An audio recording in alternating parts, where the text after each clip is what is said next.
பாலகிருஷ்ணன் பேசுகிறேன் ரூஸ்டர் செய்திகளுக்காக.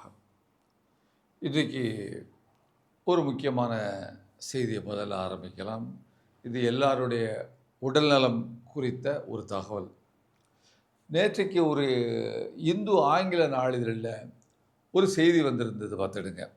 அது என்ன செய்தின்னு சொன்னால், வெப்ப அலைகளும் ஓசோனும் இதய நோய் மரணத்தை அதிகரித்திருக்கின்றன என்ற ஒரு செய்தி. ஒரு ஒரு மிரட்சியான செய்தியாக இருந்தது. என்னப்பா, வெப்ப அலை மரணத்தை கூட்டுமா அப்படின்னு சொல்லிட்டு, கூட்டும் அப்படின்னு சொல்கிறாங்க. அதில் இந்தியாவில் கோடை காலத்தில் காற்றில் இருக்கக்கூடிய ஓசான் அப்படிங்கிற ஒரு நச்சுப்பொருள் ஏற்கனவே ஆபத்தான நிலையில் உள்ளது, அதிகமாக இருக்குது ஒப்பீட்டளவில். இந்நிலையில் இந்த வெப்ப அலை வரும்பொழுது இந்த ஓசோனுடைய அளவு இன்னும் அதிகமாகி இதய நோய் மற்றும் நுரையீரல் நோய் ஏற்பட்டு அதனால் இறக்கக்கூடிய மனிதர்கள் அதிகமாகிறார்கள் என்று அந்த ஆய்வு தெரிவிக்கிறது. இதில் உள்ள முக்கியமான தகவல் என்னென்னா, வட இந்தியாவில் வெப்ப அலை வரக்கூடிய அந்த நாட்கள் கோடை காலத்தில் ஓசோன் அளவு 85 110 மில்லிகிராம் மைக்ரோகிராம் வரை செல்கிறது. உலக சுகாதார நிறுவனத்தினுடைய பாதுகாப்பான எல்லை அவங்க என்ன சொல்கிறாங்கன்னா, 70 மைக்ரோகிராம் வரைக்கும் இருந்தால் போதும், அது வரைக்கும் தான் உடம்பு தாங்கும் அப்படிங்கிறாங்க. ஆனால் 85 110 மைக்ரோகிராம் வரைக்கும் நம்ம வட இந்தியாவில் வெப்ப அலை நேரத்தில் இருக்குங்கிற ஒரு செய்தி இருக்குது. இப்போ இந்தியாவில் 2024 2 ஆண்டுகளுக்கு முன்னால் வெப்ப அலை நாட்களில் மட்டும் ஓசோன் இதனால் 26,500 பேர் இதய நோய் மற்றும் நுரையீரல் நோயால் இறந்திருக்கிறார்கள் என்று ஒரு கணக்கு சொல்கிறாங்க. இதில் கூடுதலாக இந்த வெப்ப அலை வரும்பொழுது, அந்த கோடை காலத்தில் இறந்திருக்கிறாங்க. வெப்ப அலை கூடுதலாக வரும்பொழுது 830 பேர் இறந்திருக்கிறாங்க. அதில் 490 பேர் இதய நோய், 342 பேர் நுரையீரல் நோய் அப்படின்னு சொல்கிறாங்க. அப்போ இந்த ஓசோன் எப்படி உண்டாகிறது அப்படின்னு சொன்னால், ஏற்கனவே வெளிமண்டலத்தில் ஓசோன் இருக்குது. ஆனால் அதோடைய நல்ல அம்சம் என்ன தெரியுமா? வெளிமண்டலத்தில் அது காஸ்மிக்லேருந்து, காஸ்மாஸ்ன்னு சொல்லுவாங்க, அண்டவெளியில் இருந்து வரக்கூடிய அல்ட்ரா வயலட் ரேஸ், அது உடலை துளைக்கக்கூடியது, அந்த செல்களை அழிக்கக்கூடியது. அந்த ரேஸ் பூமியில் வராமல் இந்த ஓசோன் படலம் தடுக்கிறது. ஆனால் இந்த ஓசோன் பூமிக்குள்ளே கீழே இருந்ததுன்னு சொன்னால், அது மனிதனுக்கு பெரிய அளவிற்கு தீங்கை ஏற்படுத்தக்கூடியது.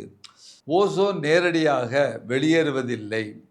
சூரிய ஒளி மற்றும் உடலுக்கு தீங்கு செய்யக்கூடிய நச்சு வாயுக்களான ஹைட்ரஜன் டை ஆக்சைடு மற்றும் ஃபார்மல்டிஹைடு, அதுக்கு பேர் டை ஆக்சைடுக்கு பேர் NO2, இதுக்கு பேர் HCHO, இது சேர்ந்து வினைபுரிவதால் உடலுக்கு மிகப்பெரிய அளவுக்கு ஒரு தீங்கு ஏற்படுவதாக சொல்கிறாங்க. வெப்பம் அதிகமானால் இந்த வினை அதிகமாகும் அப்படின்னு சொல்லிட்டு, இந்தியா முழுவதும் ஒரு 20 ஆண்டு காலத்திற்கு வெப்ப வலைகளை ஆராய்ந்த போது இந்த விடை கிடைச்சிருக்கிறது. மேற்கு இமயமலை பகுதியில் ஓசோன் அளவு மிக அதிகமாக உயர்ந்திருக்கிறது. அப்போ நம்ம மக்கள்கிட்ட என்ன சொல்ல போகிறோம்னு சொன்னால், கோடையில் வெப்ப அலை வரும் பொழுது காற்றில் உள்ள ஓசோன் என்ற நச்சு பொருள் அதிகமாகிறது. இது நம் இதயத்தையும் சுவாசத்தையும் பாதிக்கும். வெப்ப அலையின் போது மட்டும் ஆயிரக்கணக்கில் மக்கள் இறங்குறாங்க.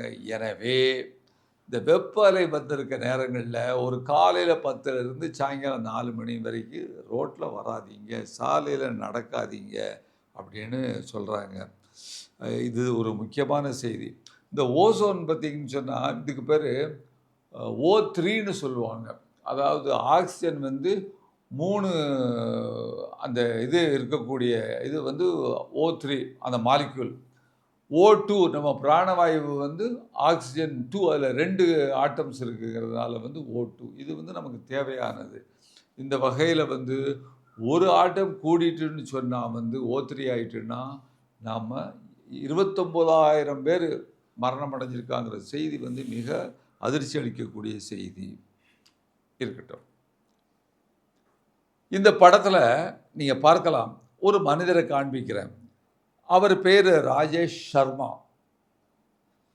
அவர் என்ன விசேஷம்னு பார்த்தீங்கன்னா, அவர் பாஜக கட்சியை சேர்ந்தவர். இருந்துட்டு போட்டும், எந்த கட்சியாக இருந்தால் என்ன, அதனுடைய கொள்கையில் சில ஹேட் பாலிட்டிக்ஸாக நம்ம பிடிக்கலே ஒழிய அது ஒரு பொலிட்டிக்கல் பார்ட்டி. ஆனால் அவர் இமாச்சல பிரதேசத்தை சேர்ந்தவர். அவர் முகநூலில் எழுதும்போதெல்லாம் காசாவில் உள்ள மக்கள் அழிக்கப்பட வேண்டும், குழந்தைகள் உள்பட அழிக்கப்பட வேண்டும் என்ற கருத்துக்களை முகநூலில் தொடர்ந்து இதுபோல் அவர் போட்டுக்கொண்டே வந்திருக்கிறார். இப்போ இதில் என்னன்னு சொன்னால், இப்போ இதில் ஒரு முக்கியமான செய்தி, சமீபத்தில் நடந்த ஒரு நிகழ்வு அவருடைய வாழ்க்கையே புரட்டி போட்டு விட்டது. அதாவது என்ன விஷயம்னு சொன்னால், அவருடைய ஒரே மகன் ஆதித்ய சர்மா ஹோர்முஸ் நீர் இணைப்பில் அந்த பக்கம் உள்ள சஞ்சாரம் பண்ணக்கூடிய ஒரு கப்பலில் மெரைன் இன்ஜினியரிங்கு ஏதோ உயர் படிப்பை படித்தா தான் இந்த கப்பலில் பணிபுரிய முடியும். அவர் அங்கே பணிபுரிஞ்சிட்டு இருக்கும் பொழுது அமெரிக்கா இஸ்ரேலுடைய ஏவுகணை தாக்குதலில் அந்த இளைஞன் இறந்து விட்டான். இவர் இந்த நம்ம சொல்லக்கூடிய ராஜேஷ் சர்மாவுடைய மகன். நாம் காசாவில் கொல்லப்பட்ட ஒவ்வொரு குழந்தைக்கும், ஒவ்வொரு மனிதனுக்கும், ஆணுக்கும் பெண்ணுக்கும் நாம் கண்ணீர் வடிக்கிறோம். அந்த வகையில் இந்த பிஜேபிக்காரருடைய மகனுக்கும் நாம் கண்ணீர் வடிக்கிறோம். ஆனால் அவரை பொறுத்தவரையில் அவர் இவ்வளவு நாள் அவர்களெல்லாம் அழிக்கப்பட வேண்டும் என்று சொல்லிவிட்டு அதில் தன்னுடைய குழந்தையும் இறந்திருக்கிறது என்று சொல்லும் பொழுது, இன்றைய எக்ஸ் தளங்களில் பார்த்தீங்கன்னு சொன்னால் கர்மா திருப்பி அடிக்கி அப்படின்னு சொல்கிறாங்க. நான் அப்படி பார்க்கல. அதாவது நியூட்டனுடைய இல்லை, ஒரு 3வது விதி சொல்லுவாங்க, every action has its reaction and opposite direction வாங்க. அதுபோல் நம்ம என்ன நினைக்கிறோமோ அது நமக்கு வருதோ அப்படிங்கிற ஒரு செய்தி. பொதுவாக போர் என்பது மனித குலத்திற்கு எதிரானது. அது எந்த போராக இருந்தாலும், எந்த நாடு மீது போர் தொடுத்தாலும் அந்த போருக்கு எதிரான குரலை கொடுக்கக்கூடிய ஒரு மனிதர்களாக நாம் இருக்க வேண்டும் என்ற செய்தியை நான் இதன் மூலமாக சொல்ல ஆசைப்படுகிறேன். 2 நாட்களுக்கு முன்னால் இன்னொரு செய்தி என்னன்னு கேட்டிங்கன்னா, இந்த காக்ரோச் ஜனதா பார்ட்டி கரப்பான்பூச்சி கட்சியினுடைய ஒருங்கிணைப்பாளராக இருக்கக்கூடிய அபிஜித் தீப்கே அவர் ராஜஸ்தானில் அந்த போராட்டத்தில் ஈடுபடும் பொழுது அவரை 2 சங்கிகள் அடிச்சிட்டாங்க அப்படிங்கிற செய்தியை நீங்கள் பார்த்துருப்பீங்க. இப்போ அதற்கு பின்னால் அது ஒரு செய்தி, அவர்கள் கைது செய்யப்பட்டார்கள். அதில் கைது செய்யப்பட்ட அந்த மனிதன் பேசும் பொழுது அந்த இளைஞன் நான் தேசியவாதிங்கிறான். நீ தேசியவாதின்னு சொன்னால் இந்த நீட் தேர்வில் உள்ள இளைஞர்களெல்லாம் இந்த பாதிக்கப்படுவது பொய்ன்னு சொல்கிறான் அந்த ஆள். அப்போ இப்படியாக இருக்கும் பொழுது இப்போ இந்த அபிஜித் தீப்கே என்ன சொல்கிறார் தெரியுமா? இந்த இளைஞன் வன்முறை நமக்கு தீர்வல்ல அப்படின்னு சொல்கிறாரு. மகாத்மா காந்தியால், பாபா சாஹிப் அம்பேத்கரால் நாம் இன்ஸ்பயர் ஆனவங்க, அவர்களுடைய வழி நடப்பவர்கள். எனவே நாம் இதில் எந்த விதமான ஒரு கலங்கிறதற்கான தேவையில்லை அப்படின்னு சொல்லிட்டு அறவழியிலும் அஹிம்சை வழியிலும் தான் நம்முடைய போராட்டத்தை நடத்துவோம் என்று கூறுகிறார். அப்புறம் பத்திரிகையாளர் கேட்குறாங்க, இந்த வினாத்தாள் கசிவுக்கு பின்னால் அந்த இடைவெளி என்ன தொழில்நுட்பமா, அது சிஸ்டமா, அமைப்பா என்று அவர்கள் கேட்கிறார்கள். அதுக்கு அபிஜித் சொல்கிறாரு, இந்த சிஸ்டத்தில், இந்த அமைப்பில் இருப்பவர்கள் இந்த கசிவுகளில் நேரடியாக சம்பந்தப்பட்டிருக்கிறார்கள். அவர்களுடைய ஒப்புதல் இல்லாமல் எந்த வினாத்தாளும் கசியாது அப்படின்னு சொல்கிறாரு. பாருங்க, பத்திரிகையாளர் திரும்ப கேட்குறாங்க, அப்படி நீ ஏங்க சொல்கிறீங்க அப்படின்னு சொல்லும்போது அவர் சொல்கிறாரு, அந்த இளைஞர் காக்ரோச் ஜனதா பார்ட்டியினுடைய ஒருங்கிணைப்பாளர், அவர்கள் தேர்தல் பத்திரங்கள் மூலமாக ஆயிரக்கணக்கான கோடிகளை பெறும் பொழுது அதில் எந்த தேர்தல் பத்திரம் குறித்த செய்தியும் லீக் ஆவதில்லை, கசிவதில்லை. அப்படி அது கசிந்தால் இவர்களுடைய நாற்காலி ஆட்டம் கண்டுவிடும். எனவே அது கசிவதில்லை என்கிறார். அப்படி ஏதாவது நடக்காமல் பார்த்து கொள்ளுகிறார்கள் அப்படிங்கிறாரு. எவ்வளவு ஒரு அருமையாக சொல்கிறார் பாருங்கள் இளைஞன் தான்.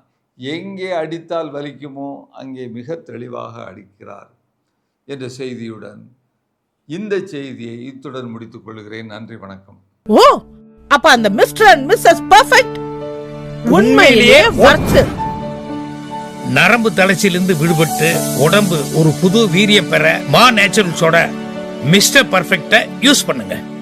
ஊடகம் கார்ப்பரேட் அரசியல்வாதிகளின் கைப்பாவையாக அடிமைகளாக இருந்தது போதும். இனி சாட்டை எடுத்து சுழற்றும் நேரம் வந்துவிட்டது. ஊடகம் பொதுமக்களாகிய உங்களுக்காக உங்களாலேயே இயக்கப்பட வேண்டும். ஊடக சுதந்திரத்திற்காக உங்களின் பங்களிப்பை இன்றே அளித்திடுங்கள்.